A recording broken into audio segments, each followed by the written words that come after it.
Pense na última vez que você esteve na plataforma de uma estação de trem. Talvez estivesse correndo para o trabalho ou talvez apenas encostado em uma grade observando o borrão prateado de uma locomotiva passando.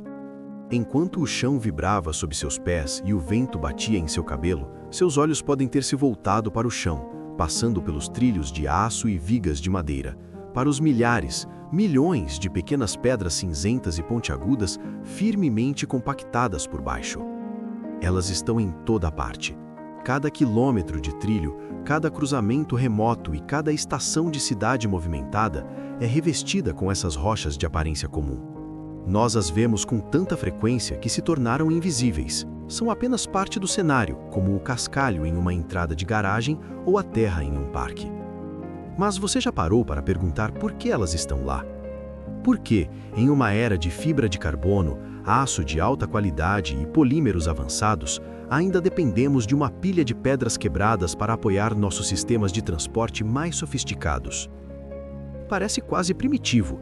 Se você tentasse construir um arranha-céu sobre uma pilha de pedras soltas, ele desmoronaria. Se você pavimentasse uma rodovia com elas, seu carro seria feito em pedaços.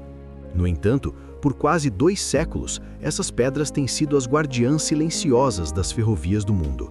E como se constata, sem elas, toda a economia global iria, literalmente, parar.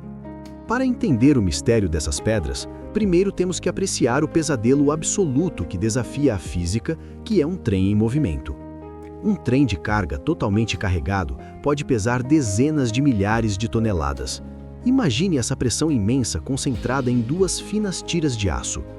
Quando um trem avança pela linha, ele não está apenas rolando, está aplicando uma força localizada tão intensa que esmagaria o solo comum transformando-o em uma sopa de lama e racharia o concreto sólido como um biscoito fino.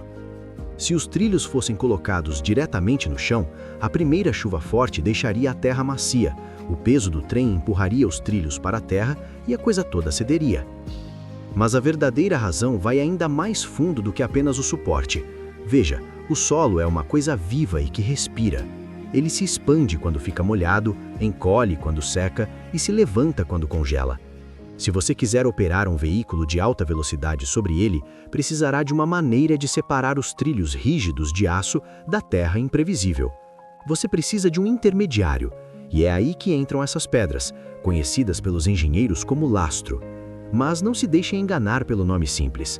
Estas não são apenas pedras aleatórias recolhidas do leito de um rio próximo. Na verdade, se você usasse o tipo errado de pedra, os resultados poderiam ser catastróficos. Quando você olha de perto para o lastro ferroviário, notará algo específico. As pedras são afiadas, elas são pontiagudas, irregulares e cheias de ângulos rígidos.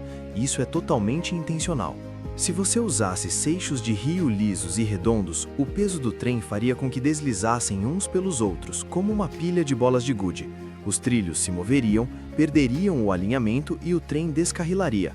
Mas como essas pedras são trituradas e angulares, elas fazem algo brilhante. Sob a pressão de um trem passando, elas se travam. Pense nisso como um gigantesco quebra-cabeça tridimensional. Quando o peso desce, as bordas afiadas de uma pedra se encaixam nas lacunas das pedras vizinhas. Elas se prendem umas às outras, criando uma estrutura semissólida que pode suportar um peso incrível, mas que permanece flexível o suficiente para ceder apenas um pouquinho. Este é o segredo da distribuição de peso. O lastro pega essa força esmagadora dos trilhos e a espalha por uma área de superfície muito maior. Quando a pressão atinge o solo real sobre as pedras, ela se dissipa de forma tão eficaz que a terra consegue suportá-la sem afundar. E é aqui que as coisas ficam fascinantes. Embora as pedras precisem ser fortes o suficiente para segurar um trem, elas também precisam ser macias o suficiente para atuar como amortecedores. Se os trilhos fossem aparafusados a uma superfície completamente rígida, como uma laje sólida de granito, as vibrações do trem não teriam para onde ir. O rangido de metal contra metal seria ensurdecedor, e os microchoques constantes acabariam fazendo com que os trilhos de aço desenvolvessem fraturas por estresse e quebrassem.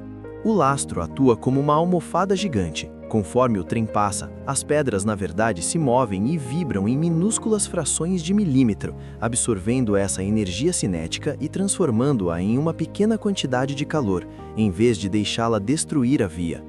Mas as pedras têm outro trabalho, um que é sem dúvida ainda mais importante para a longevidade da linha. Elas são um enorme sistema de encanamento passivo. A água é a inimiga número 1 da engenharia.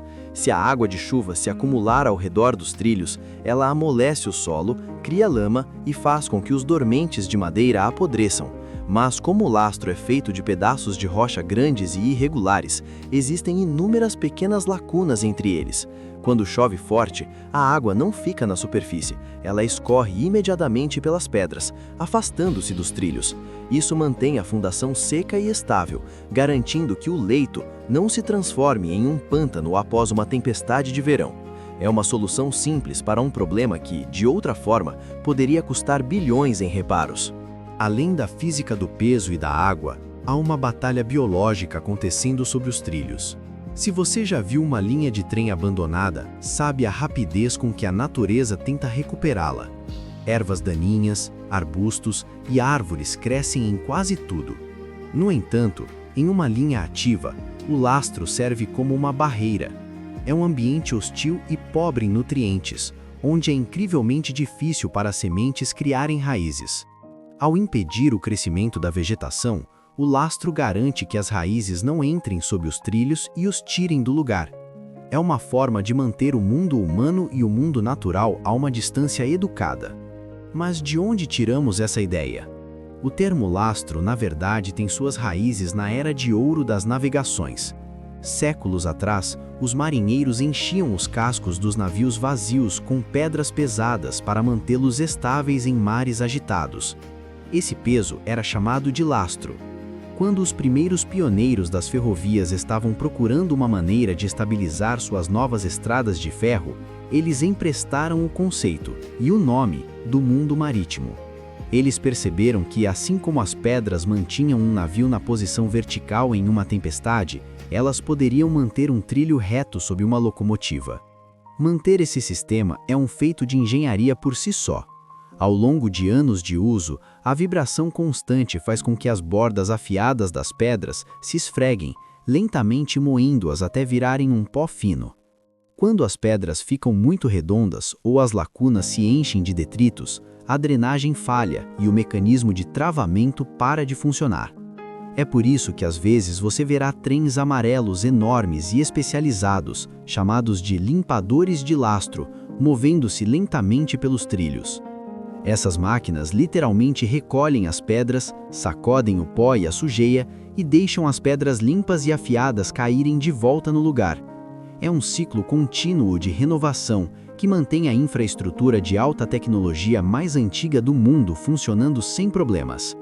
Mesmo hoje, em uma era de trens maglev e viagens em tubos de vácuo, a humilde pedra britada continua sendo o padrão ouro para a maioria das ferrovias de alta velocidade do mundo. É uma prova da ideia de que, às vezes, a melhor solução não é a mais complexa, é aquela que trabalha com as leis da física em vez de tentar combatê-las. Da próxima vez que estiver esperando um trem e olhar para baixo e ver aquelas pedras cinzentas e empoeiradas, lembre-se de que não está apenas olhando para uma pilha de escombros. Você está olhando para uma obra-prima da lógica do século XIX que ainda mantém o nosso mundo moderno unido. É um lembrete de que a beleza e a genialidade costumam estar escondidas nas coisas que consideramos mais comuns. Se você gostou de descobrir a engenharia oculta por trás do mundo cotidiano, não se esqueça de curtir este vídeo e se inscrever no canal. Há tantas outras histórias esperando para serem contadas bem debaixo dos nossos pés. Este é o Simples Mais Verdade, e nos vemos no próximo vídeo.